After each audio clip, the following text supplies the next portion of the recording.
Honnêtement, quand on entend ce genre d'informations, ça fait immédiatement réagir. Parce que ce type de dossier, l'Olympique de Marseille ne peut pas se permettre de le regarder passer sans tenter quelque chose. On n'est pas face à une rumeur sortie de nulle part, mais à un profil suivi depuis longtemps, analysé, validé, presque prêt à être concrétisé. Et puis, d'un coup, la Juventus entre dans le jeu, et là tu comprends que si tu tardes à agir, le bras de fer peut vite tourner à ton désavantage. Pourquoi ce dossier est crucial pour l'UM? Parce que le poste de latéral droit reste une vraie zone d'incertitude.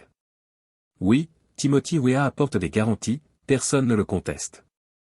Il est sérieux, régulier, polyvalent. Mais derrière lui, le flou persiste. Benjamin Pavard, arrivé avec un certain statut, peine à convaincre sur la durée.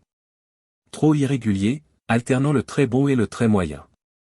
À Marseille, ce genre de montagne russe finit toujours par poser problème, et forcément, la question de son avenir commence déjà à se murmurer. En coulisses, le club anticipe donc la suite. Et Mingueza n'a rien d'un pari hasardeux. C'est un joueur de 26 ans, international, habitué aux contextes exigeants et à la pression. Surtout, il y a ce détail qui change tout, la possibilité de le recruter libre. Pour un club comme l'OM, c'est typiquement le genre d'opportunité stratégique à ne pas laisser filer. Le souci, c'est que ce profil attire forcément du monde, et pas n'importe qui. La Juventus, même avec des moyens plus limités qu'autrefois, reste redoutable pour flairer les bons coups. Un latéral expérimenté, disponible gratuitement, validé sportivement, ça fait forcément envie.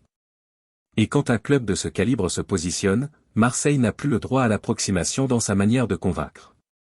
Sportivement, l'enjeu est clair. Si Pavard ne s'inscrit pas dans la durée, Mingueza pourrait devenir une pièce maîtresse du couloir droit, apporter de la stabilité et éviter les bricolages tactiques permanents. Mais encore faut-il remporter la bataille en dehors du terrain. Alors la question est simple, l'OM doit-il sécuriser ce dossier dès maintenant, ou prendre le risque de voir une nouvelle opportunité lui filer entre les doigts?